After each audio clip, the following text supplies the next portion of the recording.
Halo teman-teman semua, selamat siang, selamat bertemu kembali. Eh, ada dua sektor yang mungkin menarik untuk kita eksplorasi terkait dengan penerapan teknologi eh, Internet of Things ya, yang mungkin akan kita bahas di tanggal 9 Oktober nanti, yaitu tambang dan perkebunan. Nah, ini kenapa tambang dan perkebunan jadi harus gunakan IoT ya? Ya tentu yang pertama karena sekarang ini trennya ya efisiensi operasional. Industri tambang, industri perkebunan ini memang menarik. Satu, tambang itu Indonesia sangat memiliki sumber daya alam sangat banyak. Jadi industri tambang tentu harus bisa dikelola dengan efisien.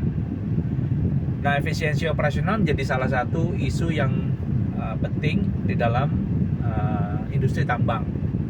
Karena apa? Karena sensor IoT itu bisa dipasang di berbagai alat berat ya. Salah satu customer kami dulu perangkat alat berat ya. Itu pasti menggunakan IoT sekarang. Kemudian conveyor ya, kemarin ketemu dengan satu partner dari Korea, dia pasang sensor-sensor di conveyor. Kami dulu pasang kabel conveyor itu, waduh, luar biasa setengah matinya ya IoT-nya ya, karena harus mendeteksi suhu di sepanjang conveyor belt. Atau kendaraan untuk memonitor jam kerja ya, sekarang sudah banyak teknologinya, konsumsi bahan bakar juga, dan kondisi mesin ya, on atau off atau apa. Nah, hasilnya tentu maintenance bisa diprediksi dengan lebih baik, dan ini bisa menjaga ya investasi yang telah dikeluarkan. Terus kalau hubungannya ke perkebunan apa ya?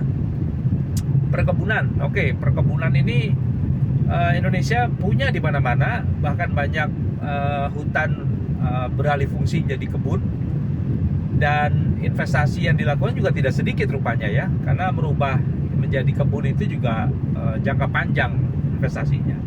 Nah, IoT ini juga digunakan untuk apa? Untuk mengontrol banyak hal, untuk memonitor banyak hal. Satu misalnya terkait dengan pengairan ya, isu yang paling besar itu pengairan. Ya, jadi harus ada smart irrigation ya, mulai kontrol pompa ya, kemudian sampai ke pemupukan, kemudian monitoring kelembapan ya. Kemarin ada request monitoring lingkar badan dari pohon. Wah, ini IoT pasti. Oke, selain efisiensi apa lagi? Keselamatan kerja. Nah, ini juga ya, industri tambang, industri perkebunan, orangnya jarang sekali ya. Sekali turun, tapi dia harus turun ke site yang lokasinya jauh gitu ya, lokasinya terpencil bahkan. Nah, area tambang ini sangat beresiko. Mungkin ada gas beracun, ada ada longsor ya, ada juga mungkin kecelakaan alat berat gitu ya. Jadi ini bisa dimonitor dengan tanda-tanda vital dari si pekerja, ataupun juga dari lokasi, ataupun juga dari kondisi lingkungan. Nah, kalau di perkebunan apa? Sensor IoT ini mendeteksi misalnya hal yang sangat ditakutkan ya, kebakaran dini misalnya ya, jadi mendeteksi hotspot yang mungkin muncul, dan juga mungkin asap ataupun kerugian yang dapat diberikan. Ini kaitannya dengan kecelakaan kerja. Ya, CCTV juga dipasang ya sekarang di banyak tempat, termasuk di tambang dan perkebunan. Kemudian apa lagi?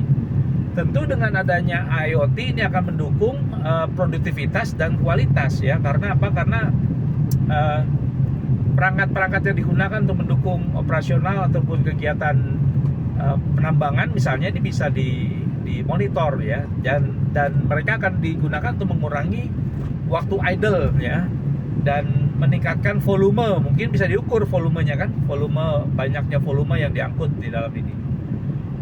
Perkebunan juga menarik ya, karena mungkin 3 tahun ini udah banyak menggunakan kamera drone ya, kemudian sensor yang bisa mendeteksi hama, penyakit tanaman lebih cepat bisa diprediksi atau diketahui gitu ya, daripada kita mengandalkan misalnya inspeksi manual, orang mesti turun ke lapangan. Nah, tentu dengan adanya data ini terkumpul semua lewat Internet of Things, maka kita akan mencapai apa? kita punya data, jadinya kita punya transparansi dan kepatuhan ataupun data-data yang kita perlukan untuk kita mengambil keputusan ya, karena ini data real time yang kita dapat dari IoT. Nah, data real time sekarang kalau di industri tambang bahkan sudah tanda kutip dipaksa untuk memenuhi kriteria environment, social dan governance atau ESG ya. Jadi ini juga telah menjadi faktor penting. Nah, apalagi kalau di perkebunan biasanya Pak konflik-konflik horizontal dengan masyarakat gitu ya. Ini juga jadi concern. Nah, kalau kita sudah punya IoT diterapkan, biasa kita tambah satu level lagi ya, namanya Internet of Things plus AI gitu ya. IIoT. Nah, di IIoT ini tentu akan mendukung banyak hal ya, karena datanya sudah ada, kita bisa banyak melakukan prediksi. Misalnya kalau di perkebunan kita bisa memprediksi hasil perkebunan, ataupun supply chain kalau di pertambangan ya. Nah, ini banyak hal sebetulnya. Nah, yang sekarang ini mungkin ada satu lagi tema yang menarik tentang IoT ini, yaitu mengarahnya ke keberlanjutan atau green operation ya. Contoh tambang yang mendukung efisiensi penggunaan energi ya kan, memonitor konsumsi air misalnya, mengurangi jejak karbon yang mungkin diciptakan selama proses produksi gitu.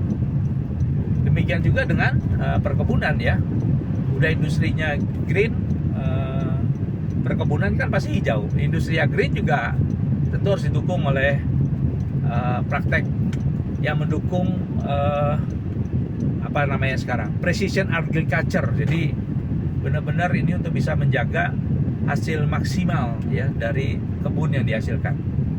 Juga jangka panjang menjaga ekosistem tanah dan air. Ini juga jadi hal yang concern penting sekali. Nah, semua itu kita akan bahas ya. Kita akan bahas di tanggal 9 Oktober 2025 bersama dengan partner kami dari Magnet.